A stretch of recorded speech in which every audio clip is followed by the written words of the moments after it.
Les capteurs numériques. Comme je vous l'ai dit dans la leçon précédente, les capteurs numériques remplacent le film argentique. Il existe deux grandes familles de capteurs numériques, les CCD et les CMOS. Généralement, le CCD on le trouve dans les compacts et le CMOS quasiment dans tous les autres appareils numériques. Un capteur est recouvert de photosites sensibles à la lumière qui produisent un courant électrique qui va être utilisé par l'électronique embarquée de l'appareil photo. À la base, le film argentique présente une image de 24 par 36 mm. Le capteur numérique sera donc comparé en taille et en surface à son homologue argentique, ce qui est logique. Un film est constitué de grains d'halogénure d'argent et ce sont des cristaux qui sont répartis sur la surface du film. Par analogie, pour le capteur, il s'agit de points carrés que l'on appelle les pixels, qui couvrent la surface du capteur.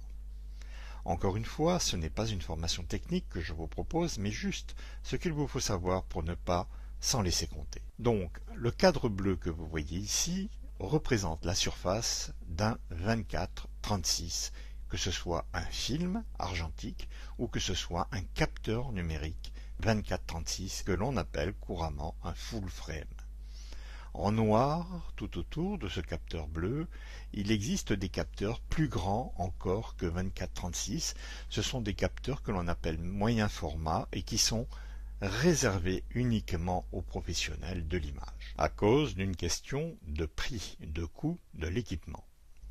Ensuite, nous avons un autre format de capteur numérique que l'on appelle APS-C. Celui-ci est différent selon les marques Canon ou Nikon. Chez Canon, il y a deux tailles de capteurs APS-C. J'ai inscrit dessous les surfaces en millimètres carrés.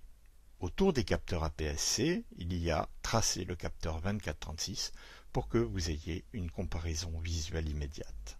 En descendant encore dans la taille des capteurs, nous trouvons ce que l'on appelle les capteurs 4 tiers qui sont utilisés par des marques comme Sigma ou bien Panasonic, Olympus et Nikon pour un capteur quand même un peu plus petit dont la surface est moindre que celle des 4 tiers standards. Enfin, tout à fait en bas de l'échelle, nous trouvons les tout petits capteurs qui sont dans les appareils compacts, dans les iPhones et les smartphones. Maintenant que vous avez visualisé la taille des différents capteurs, vous allez comprendre le concept suivant. Plus on met de pixels sur une surface, et plus les pixels seront de petite taille pour une unité de surface.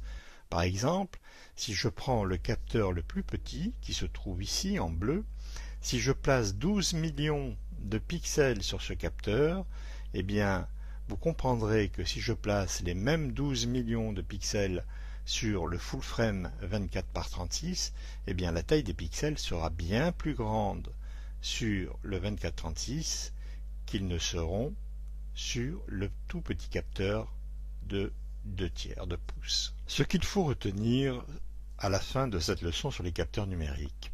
Plus un capteur est de grande taille, pour un même nombre de pixels, plus le pixel est grand et qualitatif. Par exemple, plus les pixels d'un capteur sont de grande taille, et meilleur sera le comportement de ce capteur en basse lumière, les grands pixels recevant plus de lumière qu'un petit pixel.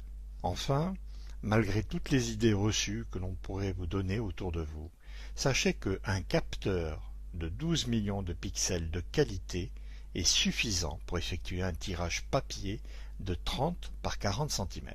Si vous avez besoin de plus grand au niveau du tirage papier, eh bien à ce moment-là, vous pouvez envisager des capteurs à 16, 18, 24 ou 36 millions de pixels.